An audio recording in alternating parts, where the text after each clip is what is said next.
अगर कोई इंसान ये कहे कि बढ़ता हुआ वजन या अचानक आने वाला गुस्सा हम्म महज किसी कमजोरी का नतीजा नहीं है, हम्म बल्कि शरीर के अंदर मौजूद एक वायरलेस नेटवर्क का हैक हो जाना है, हम्म तो शायद पहली बार में इस बात पर यकीन करना थोड़ा मुश्किल लगे, है ना? हाँ बिल्कुल, ये तो है।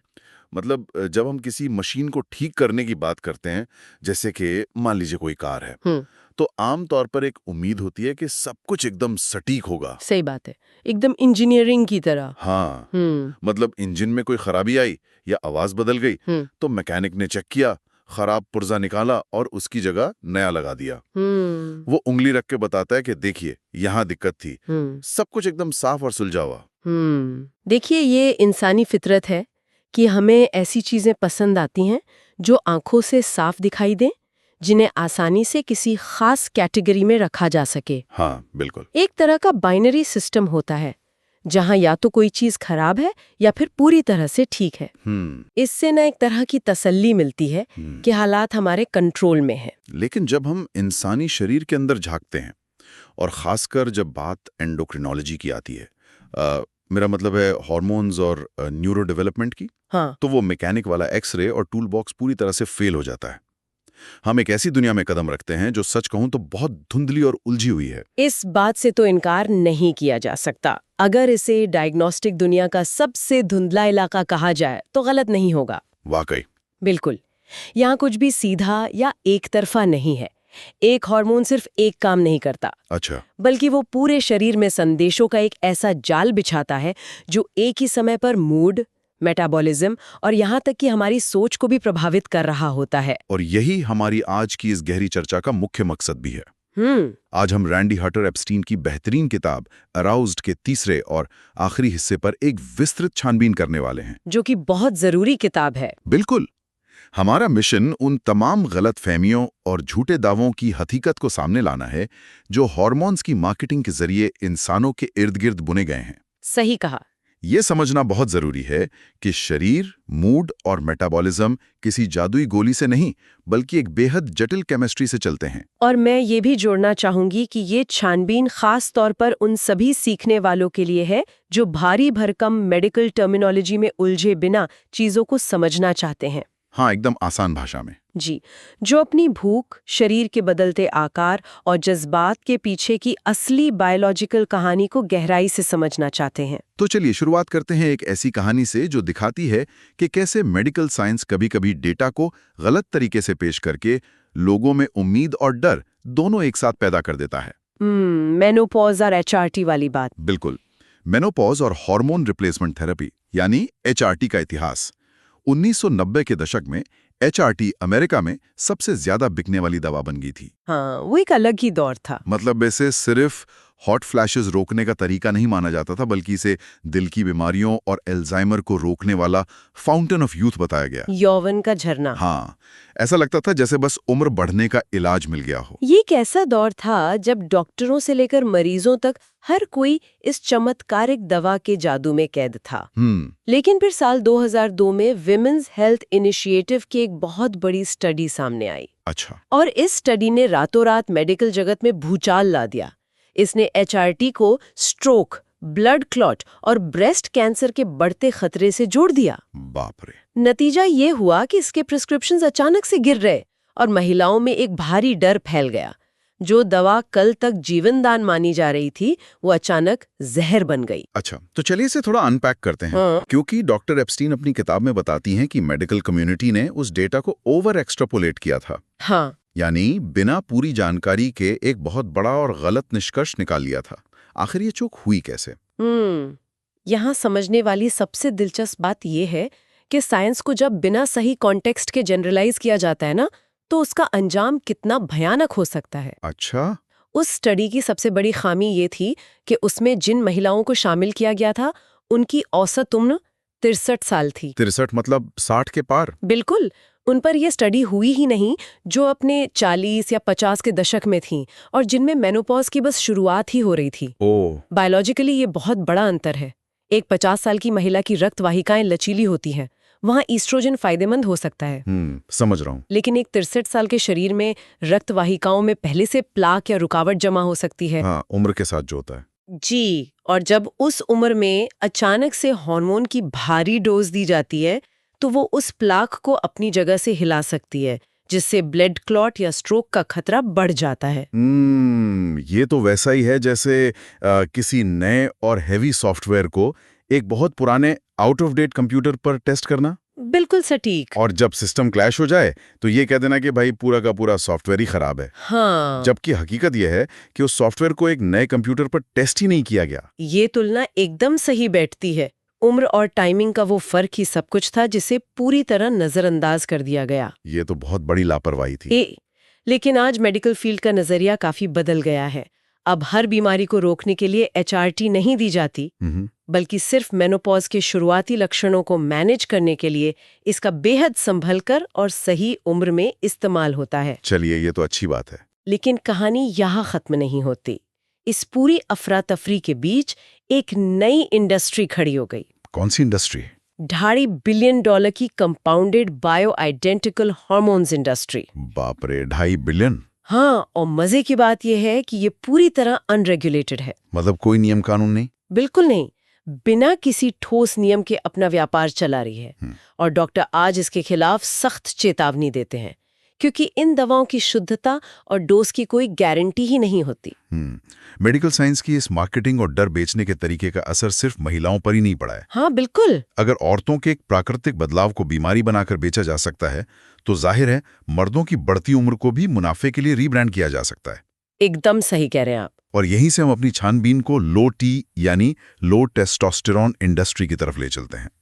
इस पूरे खेल को समझने के लिए ना हमें थोड़े इतिहास में जाना पड़ेगा। अच्छा। किताब बहुत खूबसूरती से बताती है कि कैसे 1920 के दशक में विरल वैसेक्टोमी का स्कैम चला था। विरल वैसेक्टोमी, ये क्या है? उस वक्त कुछ वैज्ञानिकों ने ये अजीबोगरीब थ्योरी दी कि अगर मर्दों की नसबंदी कर दी जाए। नसबंदी? हाँ, तो उनका कहना था कि शरीर का वो सारा फोकस और ऊर्जा शुक्राणु बनाने के बजाय टेस्टोस्टेरोन बनाने में लग जाएगा। क्या बात कर रहे हैं? जी हाँ, और उनका दावा था कि इससे उम्र दराज मर्द फिर से जवान हो जाएंगे। ये तो पूरी तरह से बकवास लग रहा है। पूरी तरह से बकवास था, लेकिन उस दौर में ये एक बहुत बड़ा और महंगा ट्रेंड बन गया था। और आज का ये जो $multi-billion लोटी इंडस्ट्री है ना, हाँ, वो उसी पुरानी मानसिकता का एक नया और ज्यादा सोफिस्टिकेटेड वर्जन है। और इस नए वर्जन का सबसे मजेदार या यूं कहें कि हैरान करने वाला हिस्सा है एडम क्वेश्चनर का सच। ओ हाँ, वो तो कमाल ही है। मतलब ये टेस्टोस्टेरॉन की कमी नापने का एक बहुत ही लोकप्रिय स्क्रीनिंग टूल है, लेकिन ये जानकर बहुत हैरानी होती है कि इसे किसी बड़ी रिसर्च लैब में नहीं बनाया गया था। नहीं, बल्कि एक डॉक्टर ने टॉयलेट पेपर पर सिर्फ 20 मिनट में लिखा था। हाँ, सोचिए जरा, 20 मिनट में। और वो डॉक्टर खुद ये मानता है कि इसे जानबूझकर अस्पष्ट या वेग बनाया गया था, ताकि ज्यादा से ज्यादा लोग फंसें। बिल्कुल, ताकि ज्यादा लोग इसके दायरे में आ सकें और खुद को बीमार समझें। इसमें ऐसे सवाल थे जैसे, क्या आपको खाने के बाद नींद आती है? हाँ, ये तो किसी को भी आ सकती है। वही तो, भारी खाने के बाद तो किसी को भी नींद आ सकती है। इसके लिए किसी हार्मोन की कमी का होना जरूरी थोड़ी है। यही वो जगह है जहाँ साइंस से ज्यादा मुनाफा हावी हो जाता है। देखिए, बायोलॉजिकल तौर पर टेस्टोस्टेरोन थेरेपी उन मर्दों के लिए वाकई जान बचाने वाली चीज है जिन्हें असल में पिट्यूटरी ट्यूमर या टेस्टिकुलर इंजरी जैसी गंभीर बीमारियां हैं। यानी वो उम्रदराज मर्द जो पूरी तरह स्वस्थ हैं लेकिन अपनी बढ़ती उम्र को स्वीकार नहीं कर पा रहे हैं और अपने खोए हुए जवानी के जोश को एक जादुई गोली से वापस पाना चाहते हैं। पर जरा रुकिए, यहाँ एक सवाल उठता है। हाँ, पूछिए। क्या यहाँ महज थकान और उम्र बढ़ने की एक प्राकृतिक प्रक्रिया को एक नई बीमारी का रूप नहीं दे दिया गया है? बिल्कुल दिया गया है। मतलब शरीर का उम्र के साथ धीमा होना तो एक नेचुरल प्रोसेस है ना, उसे मेडिकल कंडीशन बताना तो सरासर धोखा है। 100% धोखा है। द वरिडवेल को निशाना बनाना फार्मा इंडस्ट्री की सबसे बड़ी जीत थी और साइंस की सबसे बड़ी हार। वाकई। इसका नतीजा ये हुआ कि इस थेरेपी के प्रिस्क्रिप्शन में भारी इजाफा हुआ और इसका बायोलॉजिकल नुकसान बहुत भयंकर था। क्या नुकसान हुआ? जब एक स्वस्थ शरीर में बाहर से गैर जरूरी टेस्टोस्टेरोन डाला जाता है तो वो खून को गाढ़ा कर देता है। अच्छा। और गाढ़े खून को पंप करने में दिल पर भारी दबाव पड़ता है। बाद में दिल के दौरे और स्ट्रोक के मामलों को लेकर दवा कंपनियों पर जो बड़े बड़े मुकदमे हुए ना, हाँ। वो इसी आक्रामक मार्केटिंग और शरीर की केमिस्ट्री के साथ छेड़छाड़ का सीधा नतीजा थे।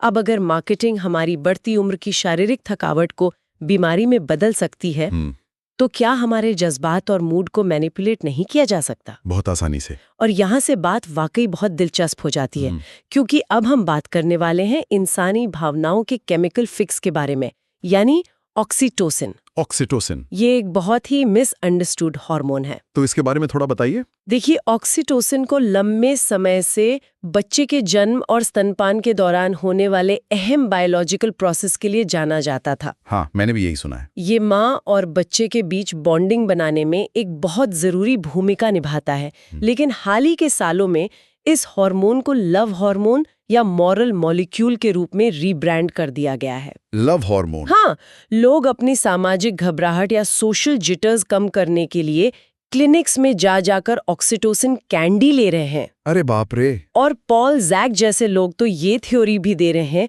कि भरोसा सूंघने से दुनिया में विश्व शांति आ सकती है। विश्व शांति सिर्फ एक हार्मोन को सूंघने से? हाँ, ऐसा ही दावा है। ये सब सुनने में किसी साई-फाई फिल्म की कहानी जैसा नहीं लगता।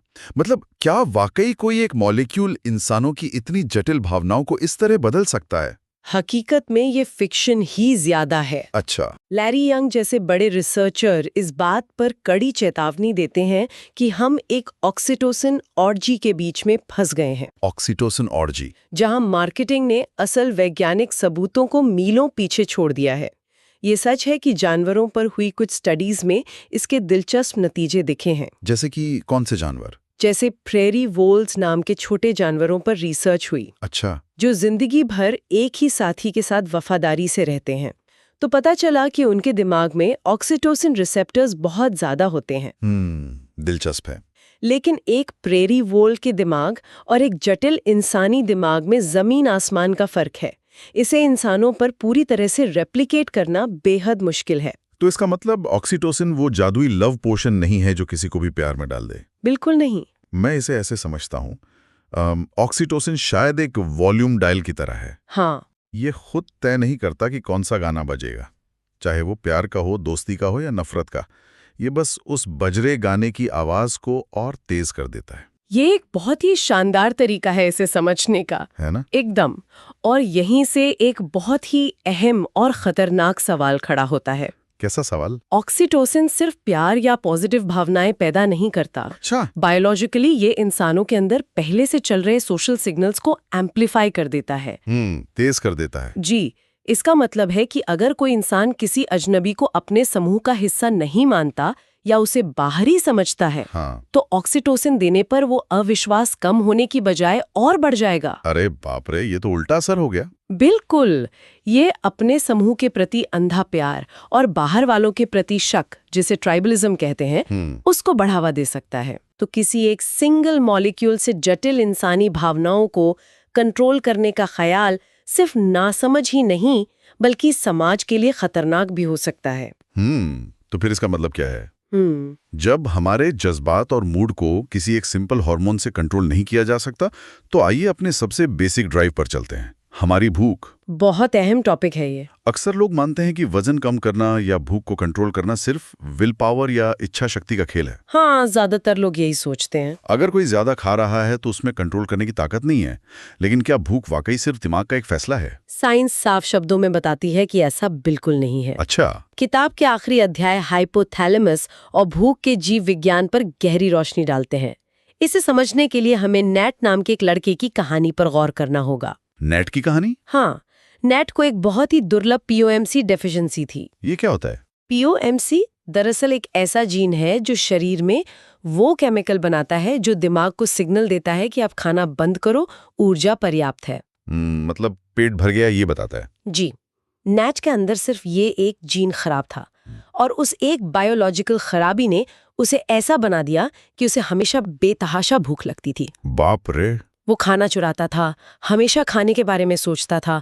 ऐसा लगता था जैसे उसका शरीर हमेशा भूखमरी या स्टार्वेशन के एक परमानेंट अलार्म मोड में फंसा हो। ये तो बहुत ही डरावना है। बहुत ज्यादा। एक छोटे बच्चे के लिए हमेशा ये महसूस करना कि वो भूखा मर रहा है, भले ही उसने अभी बारी खाना खाया हो, इसे सिर्फ विल पावर की कमी तो हरगिज नहीं कह सकते। बिल्कुल नहीं। ये तो पूरी तरह से एक केमिकल कंट्रोल है, जहां शरीर की वायरिंग ही अलग तरीके से काम कर रही है। लेकिन यहाँ एक सवाल उठता है। हाँ, पूछिए। नेट की स्थिति तो एक रेयर जेनेटिक बीमारी थी, क्या आम इंसानों की भूख भी इसी तरह किसी केमिकल स्विच से कंट्रोल होती है? ये एक बहुत ही स्वाभाविक सवाल है और इसका जवाब 1994 में मिली एक ऐतिहासिक खोज से मिलता है, लेप्टिन की खोज। लेप्टिन? हाँ, पहले मेडिकल साइंस ये मानती थी कि हमारे शरीर में मौजूद फैट या चर्बी सिर्फ तेल की बूंदें हैं। हाँ, बस एक्स्ट्रा वजन है। बिल्कुल, जिनका काम सिर्फ एक्स्ट्रा कैलोरीज को स्टोर करना है, एक तरह का बेजान गोदाम। लेकिन लेप्टिन की खोज ने वजन कम करने की साइंस को पूरी तरह से पलट कर रख दिया। वो कैसे? वैज्ञानिकों को पता चला कि चर्बी कोई बेजान चीज नहीं है, बल्कि ये अपने आप में एक एक्टिव एंडोक्राइन ऑर्गन है। एक ऑर्गन? जी हाँ, शरीर की चर्बी लेप्टिन नाम का हार्मोन बनाती है, जो खून के जरिए दिमाग तक पहुंचता है और बताता है कि मेरे पास काफी रिजर्व है, अब और भूख लगाने की जरूरत नहीं है। मतलब चर्बी खुद एक स्वतंत्र अंग है जो हार्मोन बनाकर हमारे दिमाग से सीधे बात कर रही है। बिल्कुल, ये लगातार कम्युनिकेट कर रही है। ये तो बहुत ही अद्भुत है। और इसी बायोलॉजिकल कम्युनिकेशन से जन्म हुआ सेट पॉइंट थ्योरी का। ये सेट पॉइंट थियरी क्या है? ये थ्योरी बहुत ही अहम है। ये समझाती है कि जब लोग डाइट करते हैं और जबरदस्ती वजन घटाते हैं, तो उनका शरीर वापस उसी पुराने वजन पर लौटने के लिए इतनी बुरी तरह क्यों लड़ता है। अच्छा, तभी लोग डाइट के बाद वापस मोटे हो जाते हैं। एकदम सही। जब वजन कम होता है तो चर्बी भी कम होती है, जिससे लेप्टिन का लेवल अचानक गिर जाता है। दिमाग को लगता है कि शरीर भूखमरी का शिकार हो रहा है। इसके जवाब में दिमाग मेटाबॉलिज्म को धीमा कर देता है और भूख बढ़ाने वाले दूसरे हार्मोन्स का लेवल बढ़ा देता है। ओहो। आपका शरीर एक तय वजन को अपना नॉर्मल मान लेता है और उसे बनाए रखने के लिए पूरी ताकत लगा देता है।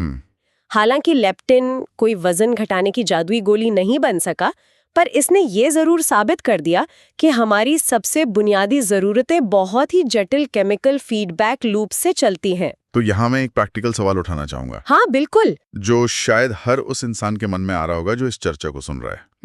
अगर शरीर का एक सेट पॉइंट पहले से तय है और हमारी चर्बी खुद एक ऑर्गन बनकर हमारे दिमाग को लगातार एक वायरलेस नेटवर्क के जरिए सिग्नल भेज रही है जी, तो क्या डाइटिंग करने का या विल पावर रखने का कोई मतलब भी बनता है?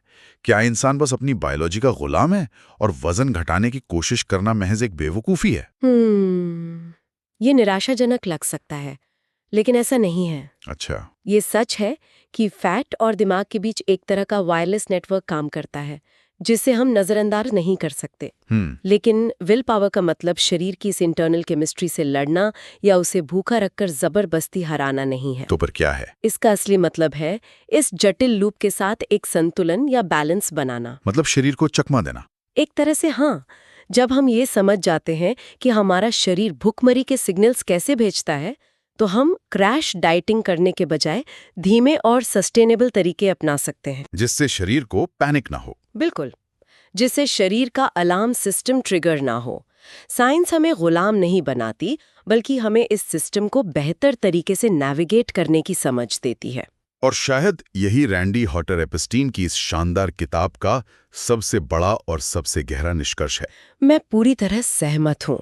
एंडोक्राइनोलॉजी यानी हार्मोन्स का विज्ञान अभी भी एक धुंध से भरा और कम समझा गया समंदर है। वाकई एक समंदर है। हार्मोन्स हमारी नींद से लेकर हमारी भूख, हमारे गुस्से और हमारे प्यार तक सब कुछ कंट्रोल करते हैं। लेकिन ये इंसानी जिंदगी की उलझनों के लिए कोई क्विक फिक्स या रातों रात असर करने वाला शॉर्टकट नहीं है। बिल्कुल नहीं। हमें उन एंडोप्रेन्योर्स यानी उन बिजनेसमैन से हमेशा सावधान रहना चाहिए जो सिर्फ मुनाफे के लिए साइंस के नाम पर खोखली हाइप और झूठी उम्मीदें बेच रहे हैं। इसमें कोई शक नहीं है। इंसान सिर्फ अंगों का एक ढांचा नहीं है, बल्कि रसायनों और सिग्नल्स का एक ऐसा अद्भुत जाल है जो लगातार एक दूसरे से बात कर रहा है। इस पूरी व्यवस्था को समझना किसी चमत्कार से कम नहीं है। लेकिन इस चमत्कार को समझने के साथ साथ हमें उन दावों पर एक समझदारी भरा शक भी रखना चाहिए जो हर समस्या का इलाज एक गोली या इंजेक्शन में होने का दावा करते हैं। इस गहरी चर्चा को यहीं विराम देते हुए मैं एक ऐसा विचार छोड़ना चाहता हूं जिस पर आगे खुद गौर किया जा सकता है। जी बिल्कुल। हमने शुरुआत में कहा था कि शरीर किसी मैकेनिक की एक्सरे मशीन से नहीं पढ़ा जा सकता। ये बहुत धुंधला और जटिल है। हाँ, अब जरा इस बात पर सोचिए, अगर शरीर की चर्बी यानी फैट वाकई एक इंडिपेंडेंट ऑर्गन है जो दिमाग के साथ एक लगातार वायरलेस नेटवर्क पर बात कर रहा है, तो अगली बार जब कोई इंसान कहे कि मुझे भूख लगी है, तो फैसला आखिर किसका होता है? इस सोचने वाली बात है। क्या वो आवाज दिमाग की है या उन फैट सेल्स की जो अपना वजूद बनाए रखना चाहते हैं? क्या इंसान वाकई अपने शरीर का पूरी तरह से मालिक है या महज उन अंदरूनी बायोकेमिकल मैसेजेस को पढ़ने वाला एक अनजान रिसीवर? बहुत ही गहरा सवाल है। इस रहस्यमयी विज्ञान की दुनिया में ऐसे ही सवालों की छानबीन आगे भी जारी रहेगी। एक ओलंपिक साइज के स्विमिंग पूल में किसी के एक आंसू को खोजना, ये सुनने में ही एकदम असंभव लगता है। हाँ, बिल्कुल असंभव। दशकों तक मानव शरीर में बहने वाले खून के अंदर हार्मोन्स को खोजना और उन्हें मापना विज्ञान के लिए सच में बिल्कुल ऐसा ही था। इस नए गहन विश्लेषण में हम रैंडी हटर एप्स्टीन की किताब अराउज्ड के दूसरे भाग के स्रोतों पर चर्चा कर रहे हैं। जहां हम चिकित्सा इतिहास के उस दौर को समझने की कोशिश करेंगे जब विज्ञान ने उस चीज को मापना सीखा जिसे पहले पूरी तरह से अतुलनीय माना जाता था। सही कहा, लेकिन ये सिर्फ शानदार खोजों की कहानी नहीं है। ये इस बात का भी दस्तावेज है कि जब विज्ञान के अहंकार ने रसायनों और सर्जरी के जरिए प्रकृति को पूरी तरह से नियंत्रित करने की कोशिश की, तो उसके क्या भयानक नतीजे हुए। तो चलिए इस पर विस्तार से चर्चा करते हैं। बिल्कुल, ये एक बहुत ही जटिल और दिलचस्प सफर है। इन स्रोतों के आधार पर हम देखेंगे कि कैसे वैज्ञानिक जिज्ञासा कई बार चमत्कारिक खोजों को जन्म देती है। लेकिन वही जिज्ञासा जब अहंकार में बदल जाती है, तो वो एक ऐसे खतरनाक गोल्ड रश का रूप ले लेती है जिसका अंत केवल त्रासदियों में होता है। तो हार्मोन्स के काम करने के तरीके को समझने की ये यात्रा 1930 के दशक में शुरू होती है। उस समय की सबसे बड़ी पहेलियों में से एक थी गर्भावस्था का सटीक पता लगाना। हाँ, और उस समय जो तरीका इस्तेमाल होता था वो आज के मानकों से बहुत अजीब लगता है। एकदम अजीब। 1930 के दशक में SATZ प्रेगनेंसी टेस्ट नाम की एक प्रक्रिया हुआ करती थी। इसका तरीका सच में हैरान करने वाला था।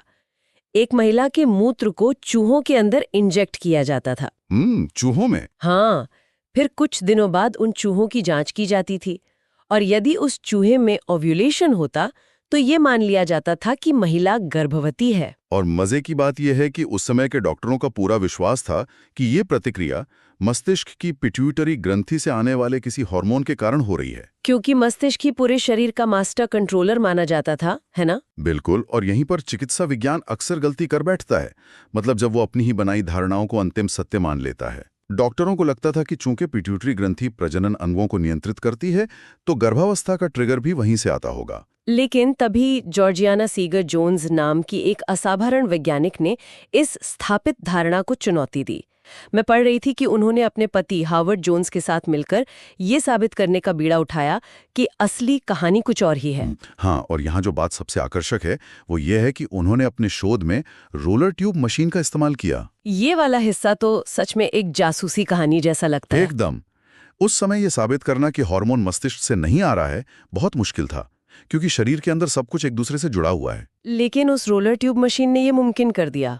अगर हम इसके काम करने के तरीके को समझें तो जॉर्जियाना ने मूल रूप से प्लेसेंटा के ऊतकों को लिया और उन्हें शरीर के बाहर इस मशीन के अंदर जिंदा रखा। हाँ, मशीन लगातार घूमती रहती थी ताकि कोशिकाओं को पोषक तत्व मिलते रहें। और जब उन अलग की गई कोशिकाओं ने, जिनका मस्तिष्क या पिट्यूटरी ग्रंथि से कोई संपर्क ही नहीं था, खुद ही वो हार्मोन बनाना शुरू कर दिया, तब जाकर ये साबित हुआ कि HCG नाम का ये हार्मोन असल में प्लेसेंटा से ही उत्पन्न होता है। ये सच में एक बहुत बड़ी खोज थी। इस एक प्रयोग ने स्थापित कर दिया कि प्लेसेंटा सिर्फ बच्चे को पोषण देने वाला एक थैला नहीं है, सही कहा, बल्कि ये खुद एक सक्रिय एंडोक्राइन ग्रंथि है जो गर्भावस्था को बनाए रखने के लिए जरूरी हार्मोन पैदा करती है। ये खोज प्रसव पूर्व देखभाल के लिए एक बहुत बड़ा मील का पत्थर साबित हुई। और इसी ज्ञान ने अंततः इन विट्रो फर्टिलाइजेशन यानी IVF जैसी तकनीकों का मार्ग प्रशस्त किया। लेकिन यहाँ एक बहुत ही गहरी और विडंबनापूर्ण स्थिति सामने आती है। हाँ, वो नाम बदलने वाली बात। बिल्कुल। एक महिला वैज्ञानिक ने गर्भावस्था के सबसे महत्वपूर्ण रासायनिक रहस्य को सुलझाया। ये पूरी तरह से महिला जीव विज्ञान से जुड़ा मामला था, लेकिन उस समय का साइंटिफिक ढांचा इतना पुरुष प्रधान था कि अपने शोध को प्रतिष्ठित पत्रिकाओं में छपवाने के लिए जॉर्जियाना को अपनी पहचान छुपानी पड़ी। ये उस दौर की एक बहुत ही निराशाजनक सच्चाई है। उन्हें अपने पेपर्स G.A. मोरिस सीगर नाम से प्रकाशित करने पड़े ताकि वो एक पुरुष का नाम लगे। ये तो ऐसा है जैसे आपने कार के इंजन का आविष्कार किया हो, लेकिन दुनिया को बताने के लिए आपको नकली मूछें लगानी पड़े। हाँ, एकदम सटीक सा दृश्य है। हालांकि उनका काम इतना ठोस था कि वो अंततः इन सामाजिक पूर्वाग्रहों को पार कर गया। जॉर्जियाना के काम में सबसे महत्वपूर्ण बात थी प्रकृति के तंत्र को समझना। लेकिन दुर्भाग्य से हार्मोनल विज्ञान के इस नए ज्ञान ने कुछ अन्य डॉक्टरों के भीतर एक अलग ही तरह का अहंकार पैदा कर दिया। उन्हें लगने लगा कि चूंकि वे हार्मोन्स को समझ रहे हैं, इसलिए वे सर्जरी के जरिए प्रकृति को अपनी मर्जी से फिर से लिख सकते हैं। और यहाँ बात सच में बहुत दिलचस्प और थोड़ी डरावनी हो जाती है। ये हमें 1950 के दशक के उस काले अध्याय की ओर ले जाता है, जॉन्स हॉपकिंस के डॉक्टर जॉन मनी और उनकी 18 महीने की थ्योरी की तरफ। हाँ, जब विज्ञान ये मान लेता है कि इंसान महज एक मशीन है जिसके पुर्जों को आसानी से बदला जा सकता है, तो परिणाम खौफनाक हो सकते हैं। तो इस सब का असल में क्या मतलब है? देखिए, डॉक्टर मनी का ये सिद्धांत चिकित्सा के इतिहास में एक बहुत ही विवादास्पद मोड़ था। उनका मानना था कि 18 महीने की उम्र से पहले जेंडर पूरी तरह से लचीला या बदलने योग्य होता है। मतलब कोई जैविक आधार नहीं? उनके अनुसार नहीं। उनका सिद्धांत यह था कि अगर कोई बच्चा अस्पष्ट जननांगों के साथ पैदा होता है तो डॉक्टर आसानी से एक जेंडर चुन सकते हैं, सर्जरी कर सकते हैं और उसी के अनुसार बच्चे का पालन पोषण कर सकते हैं। ये तो पूरी तरह से इंसान के जैविक सत्य को नकारने वाली बात थी, और इस अहंकार का सबसे बड़ा शिकार ब्रायन सुलिवन बने, है ना? बिल्कुल। डॉक्टर मनी के प्रोटोकॉल के तहत ब्रायन के जन्म के बाद उसकी पहचान पूरी तरह से मिटा दी गई। डॉक्टरों ने उसे बॉनी नाम दिया और सर्जरी कर दी। और मैंने पढ़ा कि उन्होंने माता पिता को यहाँ तक कह दिया कि वे बच्चे की सभी पुरानी तस्वीरें नष्ट कर दें और एक नए मोहल्ले में जाकर बस जाएं। मतलब अतीत का कोई सुराग ही ना बचे। पूरा मेडिकल समुदाय इस बात से कैसे सहमत हो गया? अगर हम इसे बड़ी तस्वीर से जोड़ें तो ये दिखाता है कि कैसे मेडिकल समुदाय ने बायोलॉजिकल हार्डवायरिंग की जटिलताओं को नजरअंदाज करके बाहरी दिखावे को प्राथमिकता दी। कृत्रिम तरीकों से हमेशा के लिए दबाया नहीं जा सकता। ब्रायन ने बाद में अपनी असली पहचान वापस पाई। हाँ, उन्होंने खुद को बो लॉरेंट नाम दिया और intersex society of north America की स्थापना की। ये एक बहुत ही स्पष्ट संदेश था कि विज्ञान प्रकृति का मास्टर नहीं हो सकता। बिल्कुल। और इस तरह के खतरनाक गैसवर्क और सिद्धांतों से बचने का केवल एक ही तरीका था, सटीक डेटा। हाँ, उन्हें हार्मोन्स को सटीक रूप से मापने की जरूरत थी, जो उस समय तक अदृश्य और अतुलनीय माने जाते थे। और यहीं पर वो स्विमिंग पूल में आंसू खोजने वाली बात फिर से सामने आती है। एकदम सही। शरीर में हार्मोन्स इतनी सूक्ष्म मात्रा में होते हैं कि उन्हें ट्रैक करना असंभव माना जाता था। लेकिन फिर 1950 के दशक के अंत में रोजलिन यालो का प्रवेश होता है। वो एक भौतिक विज्ञानी थी, और सबसे हैरानी की बात ये है कि वो किसी बड़े लैब से नहीं बल्कि एक वीए अस्पताल के पुराने सफाई कर्मी की कोठरी से काम कर रही थी। हाँ, एक झाड़ू रखने वाली अलमारी जैसी जगह से। वहीं बैठकर उन्होंने और उनके साथी सोलोमन बर्सन ने रेडियो इम्यूनो एसे या RIA का आविष्कार किया। RIA टेक्निक ने एंडोक्राइन दुनिया की पूरी दिशा ही बदल दी। इसने पहली बार यह संभव बनाया कि हार्मोन्स को 1 ग्राम के अरबवें हिस्से तक मापा जा सके। 1 ग्राम का अरबवां हिस्सा, ये तो सोच से भी परे है। इस तकनीक का काम करने का तरीका भी बहुत ही दिलचस्प है, जिसे एक म्यूजिकल चेयर्स के खेल की तरह समझा जा सकता है। हाँ, ये सादृश्य बहुत सटीक बैठता है। रोजलिन यालो ने खून के सैंपल में कुछ ऐसे हार्मोन्स डाल दिए जिनके साथ रेडियो एक्टिव या चमकने वाले टैग जुड़े हुए थे। अब सैंपल में मौजूद प्राकृतिक हार्मोन्स और इन चमकने वाले कृत्रिम हार्मोन्स के बीच शरीर के रिसेप्टर्स यानी कुर्सियों पर बैठने की होड़ मच गई। रिसेप्टर्स सीमित थे, तो खून में प्राकृतिक हार्मोन जितना ज्यादा होगा वे उतनी ही ज्यादा कुर्सियों पर कब्जा कर लेंगे। बिल्कुल। और चमकने वाले रेडियो एक्टिव हार्मोन्स को कुर्सी नहीं मिलेगी। तो बाद में जो चमकने वाले हार्मोन्स बच गए, सिर्फ उनकी चमक को मापकर यालो सटीक रूप से बता सकती थीं कि शरीर में असली हार्मोन्स की मात्रा कितनी है। ये सचमुच एक जीनियस तरीका था, और इस तरीके ने इस क्षेत्र को उसका स्टेथोस्कोप दे दिया। पहली बार डॉक्टर केवल बाहरी लक्षणों के आधार पर अनुमान नहीं लगा रहे थे, वे वास्तव में देख पा रहे थे कि शरीर के अंदर रसायनों का स्तर क्या है, और इसका सबसे बड़ा असर नवजात शिशुओं पर पड़ा है ना। हाँ, आरआईए की मदद से जन्म के तुरंत बाद शिशुओं में थायराइड हार्मोन की कमी की जांच संभव हुई। इस एक टेस्ट ने हजारों बच्चों को बौद्धिक विकलांगता से बचा लिया। ये बहुत बड़ी बात है। बिल्कुल।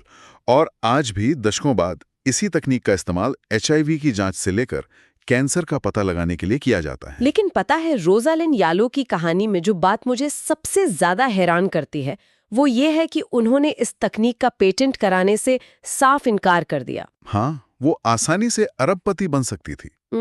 लेकिन उनका मानना था कि ये ज्ञान पूरी मानवता की संपत्ति है। इस निस्वार्थ कार्य के लिए उन्हें 1977 में नोबेल पुरस्कार से भी सम्मानित किया गया। ये लालच पर नैतिकता की एक बहुत बड़ी जीत थी।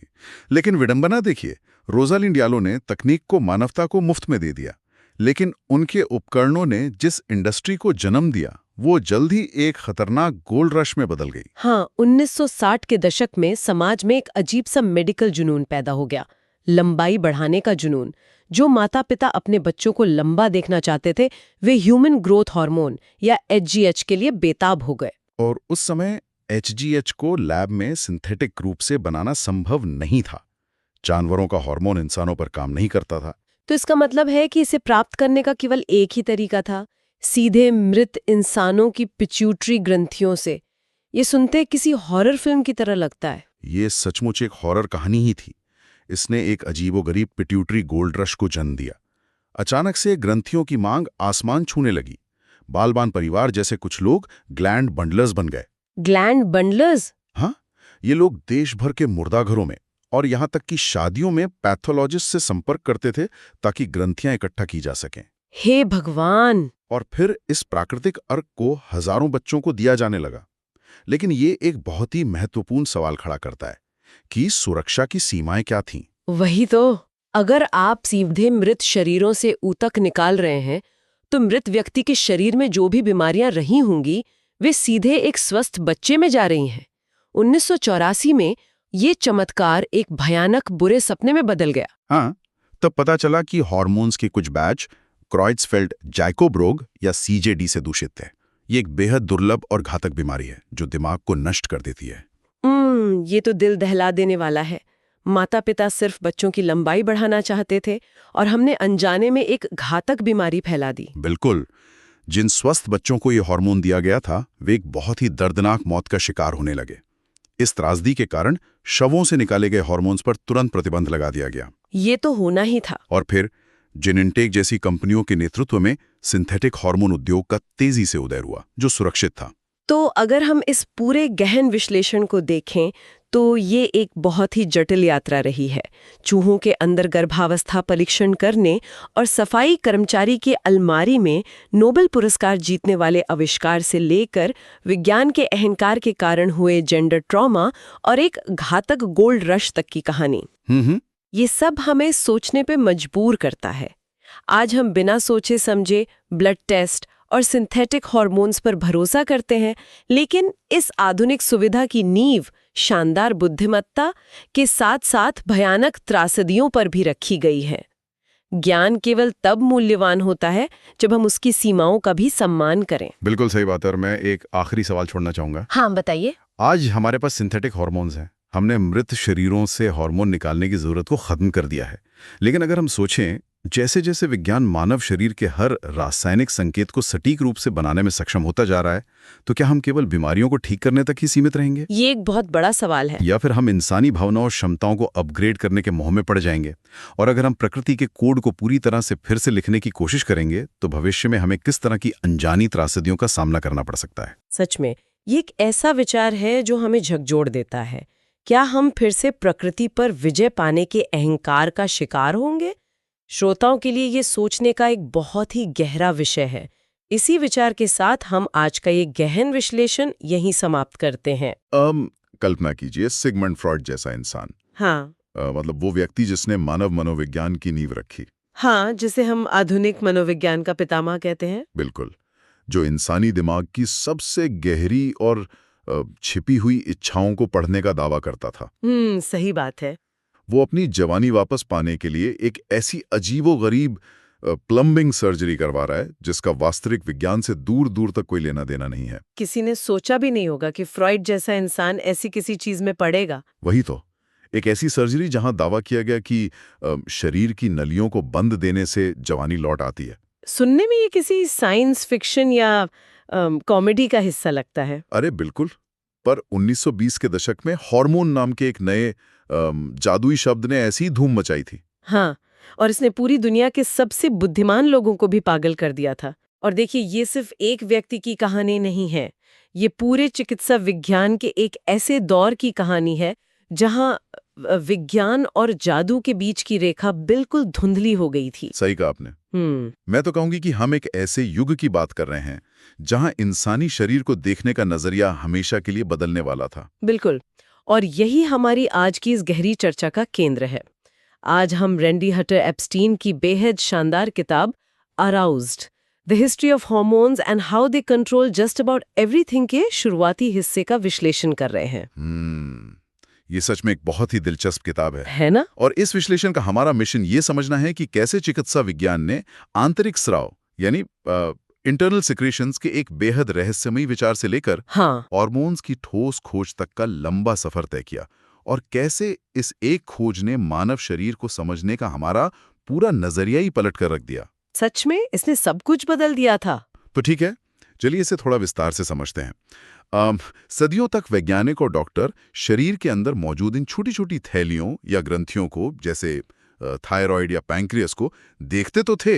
हाँ, चीर-फाड़ के दौरान उनकी तस्वीरें भी बनाते थे। बिल्कुल, लेकिन उनके पास कोई स्पष्ट सिद्धांत नहीं था कि ये अंग असल में करते क्या हैं, मतलब उनका काम क्या है। यहाँ सबसे हैरान करने वाली बात यह है कि इन ग्रंथियों को लेकर जो भ्रम था ना, वो बहुत गहरा तक फैला हुआ था। अच्छा? हाँ, अगर हम 19वीं शताब्दी के मध्य में जाएं, तो क्लॉड बर्नार्ड नाम के एक फ्रांसीसी फिजियोलॉजिस्ट ने पहली बार ये आंतरिक स्राव का विचार सामने रखा था। Internal secretions. बिल्कुल, उनका मानना था कि शरीर के कुछ अंग शायद खून में सीधे कुछ खास तरह के रसायन छोड़ते हैं ताकि शरीर का सिस्टम ठीक से चलता रहे। तो मतलब एक बेसिक आइडिया तो था उनके पास। आइडिया था, विज्ञान के पास ये एक वैचारिक ढांचा आ गया था, लेकिन दशकों तक इसका भौतिक प्रमाण किसी के पास नहीं था। तो वैज्ञानिकों को पता था कि कुछ तो है जो अंगों को निर्देश दे रहा है, लेकिन वो क्या है और कैसे काम करता है, ये एक बहुत बड़ी पहेली थी। और उस पहेली के सुलझने में सबसे बड़ी रुकावट उस समय का स्थापित विज्ञान ही था, है ना? हाँ, बिल्कुल। क्योंकि 19वीं सदी के अंत और 20वीं सदी की शुरुआत में जीव विज्ञान पर नर्वस सिस्टम का राज था। उस समय दुनिया में टेलीग्राफ का आविष्कार हो चुका था। हाँ, हर जगह तारों का जाल बिछ रहा था। वही ना, तो वैज्ञानिकों ने इंसानी शरीर को भी उसी नजरिए से देखना शुरू कर दिया। ये एक एस्टैब्लिश्ड डॉगमा बन गया था कि शरीर के अंदर जो भी संचार होता है वो नसों के जरिए होता है।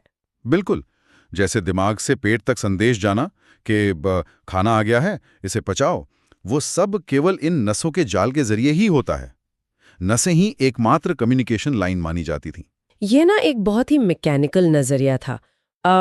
मतलब अगर नस जुड़ रही है तो काम होगा, अगर नस कट गई तो अंग काम करना बंद कर देगा। सीधा सही साफ था। हाँ, लेकिन 1902 में ये पूरा का पूरा वैज्ञानिक ढांचा ताश के पत्तों की तरह ढह गया। वाह, 1902 में? हाँ, और इसकी शुरुआत हुई ब्रिटिश फिजियोलॉजिस्ट विलियम बेलिस और अर्नेस्ट स्टार्लिंग के एक ऐतिहासिक प्रयोग से, जो उन्होंने कुत्ते पर किया था। ओह हाँ, इस प्रयोग की जो कार्यप्रणाली है वो वाकई बहुत दिलचस्प है। बेलिस और स्टार्लिंग असल में पाचन तंत्र यानी डाइजेस्टिव सिस्टम का अध्ययन कर रहे थे। सही कहा। उन्होंने उस कुत्ते के पैंक्रियास से जुड़ी हुई सारी नसों को काट दिया, मतलब सभी नर्व्स को काट दिया। एकदम सही। अब उस समय के विज्ञान के हिसाब से पैंक्रियास का दिमाग से सारा संपर्क टूट चुका था, तो जब कुत्ते की आंतों में खाना पहुंचा तो पैंक्रियास को कोई रिएक्शन नहीं देना चाहिए था, क्योंकि निर्देश देने वाली वो टेलीग्राफ लाइन तो आपने काट दी। बिल्कुल, तो थ्योरी के हिसाब से तो कुछ नहीं होना चाहिए था। हाँ, सैद्धांतिक रूप से बिना नसों के पैंक्रियास को पाचक रस या डाइजेस्टिव जूस नहीं छोड़ना चाहिए था, लेकिन प्रयोग में जो हुआ उसने उन्हें चौंका दिया। क्या हुआ था वहां? जैसे ही भोजन के एसिड ने छोटी आंत को छुआ, पैंक्रियाज ने तुरंत अपना पाचक रस छोड़ना शुरू कर दिया। क्या बात कर रही हैं? बिना किसी नस के? बिल्कुल बिना किसी नस के। तो अगर नसें कट चुकी थीं और कोई इलेक्ट्रिकल सिग्नल दिमाग से नहीं जा रहा था, तो संदेश पहुंचाने का केवल एक ही रास्ता बचता है। खून का बहाव यानी ब्लड स्ट्रीम। इसका सीधा सा मतलब ये था कि आंतों ने कोई ऐसा रसायन खून में छोड़ा जो तैरता हुआ पैनक्रियाज तक पहुंचा और उसने कहा, भाई काम शुरू करो। बिल्कुल यही हुआ, और यही बात साबित करने के लिए उन्होंने इस प्रयोग को एक कदम और आगे बढ़ाया। अच्छा, वो कैसे? उन्होंने पुट्टे की आंत की अंदरूनी परत को खुरचकर निकाला, उसे एक लिक्विड में मिलाया और उस अर्क को सीधे कुत्ते की नस यानी वेन में इंजेक्ट कर दिया। सीधे खून में डाल दिया? हाँ, उन्होंने आंतों और पैनक्रियाज के बीच कोई सीधा संपर्क नहीं होने दिया, और पता है क्या हुआ? क्या?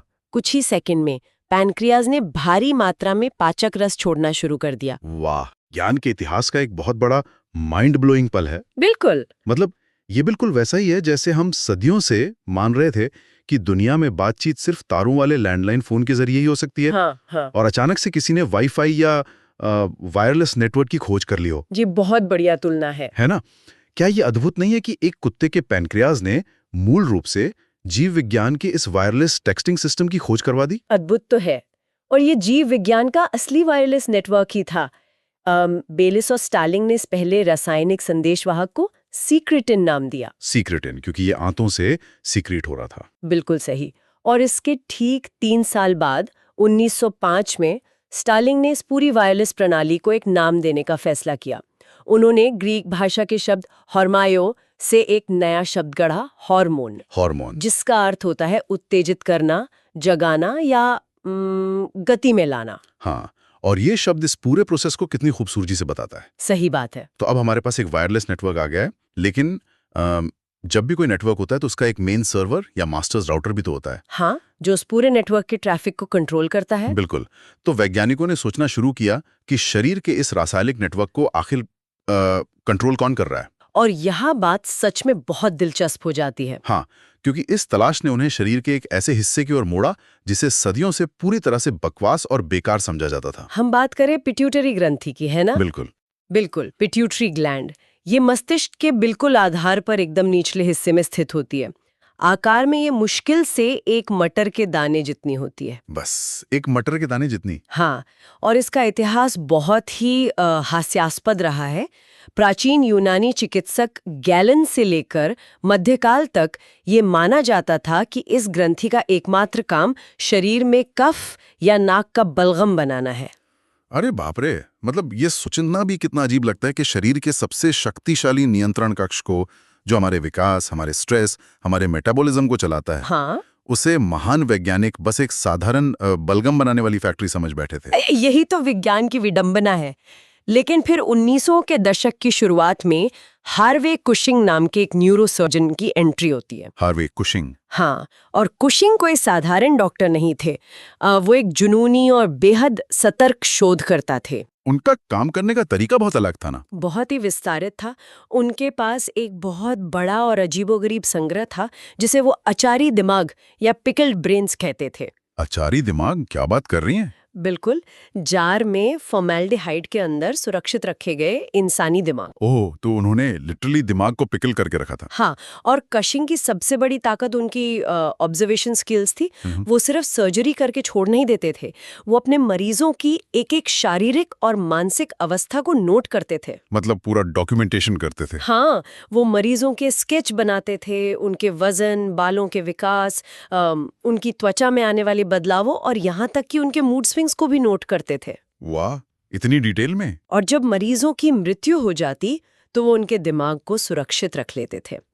कुशिंग ने इन्हीं अच्छाई दिमागों का अध्ययन किया और उनके विस्तृत मेडिकल रिकॉर्ड से उनका मिलान किया। और यहीं से उन्हें वो कड़ी मिली होगी जो बाकियों से छूट गई थी? बिल्कुल, और वो कड़ी थी पिट्यूटरी ग्रंथि का आकार। अच्छा, उसमें क्या बदलाव देखा उन्हें? कुशिंग ने देखा कि जिन मरीजों के पिट्यूटरी ग्रंथि का आकार बढ़ा हुआ था या जिनमें इस मटर के दाने जितने अंग में कोई ट्यूमर था, उन मरीजों के शरीर में बहुत ही अजीब तरह के लक्षण दिखाई देते थे। तो ये ट्यूमर बेसिकली पूरे सिस्टम को खराब कर रहा था? बिल्कुल।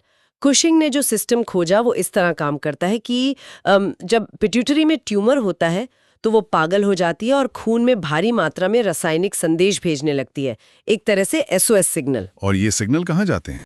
अब देखिए, कॉर्टिसोल वैसे तो स्ट्रेस हार्मोन है जो हमें आपात स्थिति में बचाता है। हाँ, फाइट या फ्लाइट रिस्पॉन्स में। बिल्कुल, लेकिन जब इसका लेवल लगातार बढ़ा रहता है तो शरीर पर इसके परिणाम भयंकर होते हैं। जिसे आज हम कशिंग डिजीज के नाम से जानते हैं हाँ, ना। एकदम सही। और कशिंग ने साबित किया कि इस ट्यूमर की वजह से मरीजों का अचानक से बहुत ज्यादा मोटापा बढ़ जाता था, उनके चेहरे गोल हो जाते थे महिलाओं के शरीर पर अनचाहे बाल उगने लगते थे। और सबसे बड़ी बात वो बहुत गहरे डिप्रेशन और मनोवैज्ञानिक समस्याओं का शिकार हो जाते थे। अगर हम इसे व्यापक संदर्भ से जोड़कर देखें ना, हाँ, तो कुशिंग का ये काम चिकित्सा विज्ञान में बहुत बड़ा वैचारिक भूचाल था। वो कैसे? सदियों से माना जाता था कि डिप्रेशन या मानसिक बीमारियां इंसान की कोई आध्यात्मिक यानी स्पिरिचुअल कमजोरियां हैं या उसके विचारों का दोष है। लोग सोचते थे कि ये तो बस इनके दिमाग का वहम है। बिल्कुल, लेकिन कुशिंग के काम ने पहली बार दुनिया को यह अकाट्य और ठोस प्रमाण दिया कि मस्तिष्क में होने वाला एक बहुत ही सूक्ष्म शारीरिक बदलाव, एक मटर के दाने में हुआ छोटा सा ट्यूमर, हाँ, उसकी वजह से इंसान के भीतर इतने भारी शारीरिक और मानसिक बदलाव ला सकता है। शरीर और दिमाग का ये सीधा रासायनिक जुड़ाव, ये विचार कि हमारा मूड एक रसायन से तय हो रहा है, ये तो एक बेहद क्रांतिकारी विचार था। बहुत बड़ा क्रांतिकारी विचार था। हाँ, और ये एक ऐसा विचार था जिसने इंसान को देखने का नजरिया ही बदल दिया। कशिंग का काम तो पूरी तरह से वास्तविक, कठोर और विस्तृत विज्ञान पर आधारित था। हाँ, वहाँ प्रॉपर साइंस था। लेकिन इसके बाद सुनने वालों के लिए बता दूं, कहानी एक बहुत ही खतरनाक मोड़ लेती है। हाँ, जैसे ही ये वायरलेस नेटवर्क और मास्टर ग्लैंड की खोज हुई, हम अचानक वास्तविक विज्ञान की दुनिया से फिसलकर एक ऐसे दौर में पहुंच जाते हैं जिसे एंडोक्राइनोलॉजी या हार्मोन विज्ञान का वाइल्ड वेस्ट कहा जा सकता है। वाइल्ड वेस्ट बिल्कुल सही शब्द है। 1920 और 30 के दशक का वो दौर, ये वास्तव में वास्तविक खोज और खतरनाक नीम हकीमी का एक बहुत ही अजीब मिश्रण था। हाँ, जब विज्ञान की गति समाज की समझ से तेज हो जाती है ना, तो ऐसी स्थिति पैदा होती है। बिल्कुल। और इस वाइल्ड वेस्ट की शुरुआत का एक बहुत बड़ा कारण 1922 में हुई एक और महान खोज थी, इंसुलिन की खोज। हाँ, बैंटिंग और बेस्ट ने जब इंसुलिन की खोज की तो उसने डायबिटीज जैसी बीमारी को रातों रात बदल कर रख दिया। बिल्कुल, उससे पहले टाइप 1 डायबिटीज मतलब एक निश्चित मौत की सजा थी। हाँ, बच्चे कोमा में चले जाते थे और डॉक्टर कुछ नहीं कर पाते थे। लेकिन इंसुलिन के इंजेक्शन से कोमा में पड़े बच्चे कुछ ही घंटों में उठकर बैठ गए। ये तो किसी चमत्कार से कम नहीं था। एकदम चमत्कार था। लेकिन इस वास्तविक चमत्कार का एक बहुत बड़ा मनोवैज्ञानिक असर पूरी दुनिया पर पड़ा। असर ये हुआ कि आम जनता और यहाँ तक कि कुछ डॉक्टर्स के बीच ये धारणा बन गई कि अगर एक हार्मोन मौत के मुंह से इंसान को वापस ला सकता है, हाँ, तो निश्चित रूप से हार्मोन्स कोई जादुई अमृत हैं जो बुढ़ापे से लेकर डिप्रेशन और सेक्सुअल कमजोरी तक हर चीज को ठीक कर सकते हैं। और जब लोगों में ऐसी हताशा, उम्मीद और अंधविश्वास बढ़ता है तो कुछ चातुर लोग इसका फायदा उठाने के लिए हमेशा तैयार रहते हैं। हाँ, तो और यहीं से शुरुआत हुई एंडोप्रेन्योर्स की। एंडोप्रेन्योर्स, हाँ, ये शब्द ही अपने आप में इस पूरी स्थिति को बयान करता है। ये एंडोक्रिनोलॉजिस्ट और एंटरप्रेन्योर का एक कॉम्बिनेशन था। यानी ऐसे डॉक्टर और धोखेबाज जो विज्ञान के नाम पर अपना व्यापार चला रहे थे। बिल्कुल, वो लोगों की उम्मीदों और उनके डर का फायदा उठाकर ऐसे ऐसे झूठे दावे कर रहे थे जिनका जीव विज्ञान से कोई लेना देना नहीं था। और इसी दौर में यूजिंग स्टाइनच नाम के एक डॉक्टर की एंट्री होती है। इसने तो हद ही कर दी थी। हाँ, स्टाइनक। इसने उस समय की सबसे बड़ी असुरक्षा परवार किया, बुढ़ापा और मर्दानगी खोने का डर। बिल्कुल, स्टाइनक ने द विराइल वैसेक्टोमी नाम की एक सर्जरी का जोर शोर से प्रचार किया। अब इसका लॉजिक सुनिए, जो पूरी तरह से बकवास था। क्या लॉजिक था उसका? उसका दावा था कि अगर पुरुषों की स्पर्म डक्ट यानी शुक्रवाहिका को ब्लॉक कर दिया जाए, मतलब एक तरह की वेसेक्टमी कर दी जाए, तो शरीर के अंदर जो मर्दाना रस या वाइटैलिटी है वो बाहर निकलने के बजाय शरीर के अंदर ही जमा होने लगेगी। ओ भाई। और चूंकि वो बाहर नहीं जा सकती, इसलिए वो वापस रक्त प्रवाह में मिल जाएगी, मतलब खून में वापस चली जाएगी। हाँ, और इसके परिणाम स्वरूप क्या होगा? इंसान की जवानी, उसकी बुद्धि, उसकी क्रिएटिविटी और उसकी यौन इच्छा सब वापस लौट आएगी। क्या पागलपन है! विज्ञान के नजरिए से ये पूरी तरह से एक बेतुका और अवैज्ञानिक विचार था। मतलब हार्मोन ऐसे थोड़ी काम करते हैं कि आप एक नली बंद कर दें तो वो वापस बहने लगें। लेकिन उस समय की हताशा ऐसी थी कि लोग इसे एक चमत्कार मान बैठे। तो इस सब का असल में क्या मतलब है? मुझे यहाँ एक बहुत बहुत गहराई से खटक रही है। कौन सी बात? चलिए मान लेते हैं कि आम जनता विज्ञान नहीं समझती थी और इस झांसे में आ गई। हाँ, लेकिन सिगमंड फ्रॉइड और W.B. यीट्स जैसी दुनिया की सबसे मशहूर और बौद्धिक हस्तियों ने भी ये सर्जरी करवाई थी। मतलब फ्रॉइड, जिन्हें हम आधुनिक मनोविज्ञान का पितामह मानते हैं, बिल्कुल। जो मानव मस्तिष्क और इंसान की सबसे गहरी इच्छाओं का विश्लेषण करते थे, वो अपनी जवानी वापस पाने के लिए इस अजीबोगरीब प्लम्बिंग सर्जरी के झांसे में कैसे आ गए? एक जीनियस इंसान ऐसा फैसला कैसे ले सकता है? ये एक बहुत ही महत्वपूर्ण सवाल खड़ा करता है। और इसका जवाब हमें शरीर विज्ञान में नहीं, बल्कि मानव स्वभाव में मिलता है। अच्छा, मानव स्वभाव में। हाँ, ये दिखाता है कि जब बात मृत्यु दर, बुढ़ापे और अपनी क्षमता खोने के डर की आती है ना, तो इंसान कितना हताश हो सकता है। उस हताशा के सामने बड़ी बड़ी बुद्धिमत्ता भी काम नहीं आती। ये तो है। देखिए, फ्रॉइड को कैंसर था, वो बूढ़े हो रहे थे, उनकी ऊर्जा कम हो रही थी। स्टाइनेक ने कोई वैज्ञानिक आविष्कार नहीं किया था, उसने बस इंसान के उस गहरे दर का व्यापारीकरण किया था। बिल्कुल सही कहा। जब कोई आपको आपकी खोई हुई जवानी लौटाने का दावा करता है, तो आपका लॉजिक काम करना बंद कर देता है। हाँ, और ये हार्मोनल पागलपन सिर्फ जवानी वापस पाने या बेडरूम की समस्याओं तक सीमित नहीं था। इसका असर समाज के दूसरे हिस्सों, यहाँ तक कि अपराध और कानून की दुनिया पर भी बहुत गहराई से पड़ने लगा था। ओ हाँ, इसी दौर में डॉक्टर लुईस बर्मन आए थे। हाँ, जिन्होंने साइकोएंडोक्रिनोलॉजी का एक बहुत ही खतरनाक सिद्धांत पेश किया। बिल्कुल। उनका तर्क था कि इंसान के पास कोई अपनी इच्छा या नियंत्रण नहीं है। हाँ, किसी भी इंसान का व्यक्तित्व, उसका व्यवहार, उसकी सफलता और यहाँ तक कि उसके आपराधिक रुझान पूरी तरह से उसकी ग्रंथियों द्वारा तय होते हैं। बेरमन का मानना था कि अगर कोई व्यक्ति हत्यारा है, तो वो इसलिए नहीं कि उसने कोई बुरा विकल्प चुना है, बल्कि इसलिए क्योंकि उसकी थायराइड या पिनियल ग्रंथि में कोई गड़बड़ी है। ये तो अपने एक्शन से पूरी तरह बचने वाली बात हो गई। बिल्कुल। और इस सिद्धांत का सबसे ज्वलंत और खौफनाक उदाहरण हमें 1924 के मशहूर लियोपोल्ड और लोब हत्या के मुकदमे में देखने को मिलता है। हाँ, ये अमेरिका के इतिहास के सबसे कुख्यात मुकदमों में से एक है। सच में। नेथन लियोपोल्ड और रिचर्ड लोब दोनों बहुत ही अमीर और बहुत ही बुद्धिमान किशोर थे। उन्होंने सिर्फ ये साबित करने के लिए कि वो परफेक्ट मर्डर कर सकते हैं, 14 साल के एक बच्चे बॉबी फ्रैंक्स की बड़ी क्रूरता से हत्या कर दी। ये एक ऐसा अपराध था जिसने पूरे देश को हिलाकर रख दिया था। बिल्कुल। लेकिन जब ये मामला अदालत में पहुंचा, तो पता है बचाव पक्ष ने क्या तर्क दिया? उन्होंने ये नहीं कहा कि ये लड़के पागल हैं या इन्होंने गुस्से में ऐसा किया। हाँ, उन्होंने डॉक्टर बर्मन के सिद्धांतों का सहारा लिया। वही तो, और तर्क दिया कि दोनों हत्यारे असल में अपराधी हैं ही नहीं। बचाव पक्ष का दावा था कि ये लड़के अपनी ही कैल्सिफाइड पीनियल ग्रंथि के शिकार हैं। उनका तर्क ये था कि लियोपोल्ड की पीनियल ग्रंथि कठोर हो गई थी, यानी कैल्सिफाई हो गई थी, और उसके रसायनों के असंतुलन ने उसे हत्या करने पर मजबूर कर दिया। ये कितना अजीब तर्क है। और इस तर्क के पीछे की जो मंशा थी वो बहुत साफ थी। अगर ग्रंथि ने ऐसा करवाया है तो फिर अपराध बोध कैसा? हाँ, अगर मेरा केमिस्ट्री खराब है तो मुझे फांसी कैसे दी जा सकती है? बिल्कुल, ये उस दौर की सोच का चरम था। इंसान के हर काम का दोष उसकी ग्रंथियों पर मरा जा रहा था, और जब ग्रंथियों को हर चीज का जिम्मेदार मान लिया गया तो एक और बहुत बड़ा उद्योग पनपने लगा। ऑर्गेनोथेरेपी। हाँ, ऑर्गेनोथेरेपी।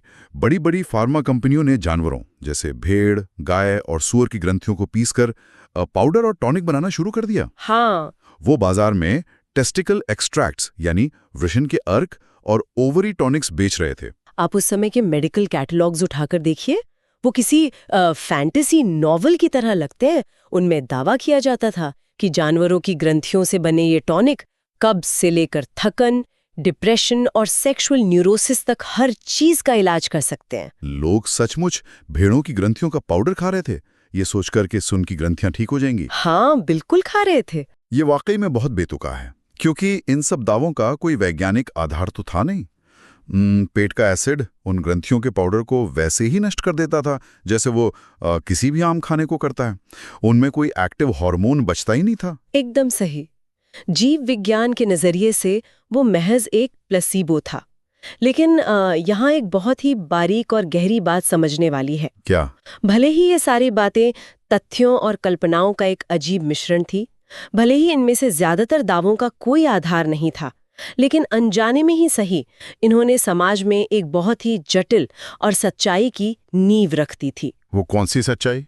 वैज्ञानिकों और आम जनता के बीच पहली बार ये समझ विकसित हो रही थी कि हम इंसान शाब्दिक और बहुत गहरे अर्थों में सिर्फ अपना रसायन है। हमारा शरीर, हमारी भावनाएं, हमारा वजूद, ये सब रसायन विज्ञान की एक चलती फिरती प्रयोगशाला है। ये एक बहुत ही सुंदर लेकिन साथ ही थोड़ा डरावना विचार है। हम सिर्फ मांस और हड्डियों का ढांचा नहीं है, बल्कि हम रसायनों के एक बहुत ही नाजुक संतुलन पर टिके हुए हैं। बिल्कुल। चलिए अब तक की इस पूरी रोमांचक यात्रा को एक बार समेट कर देखते हैं।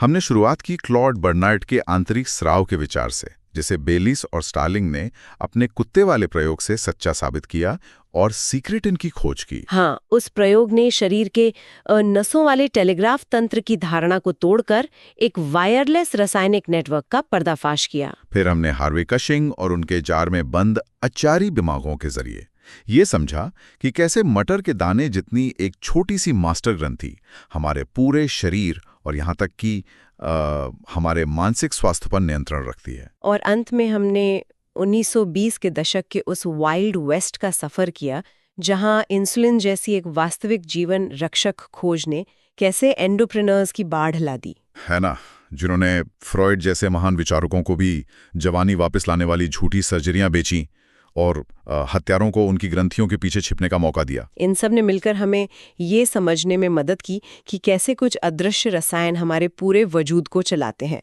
और सुनने वालों के लिए इस पूरी कहानी की प्रासंगिकता आज के समय में शायद उस दौर से भी ज्यादा महत्वपूर्ण है। सही बात है। इतिहास के इस हिस्से को समझना सिर्फ इसलिए ज़रूरी नहीं है कि हम पुरानी पीढ़ियों के अंधविश्वास पर हंस सकें।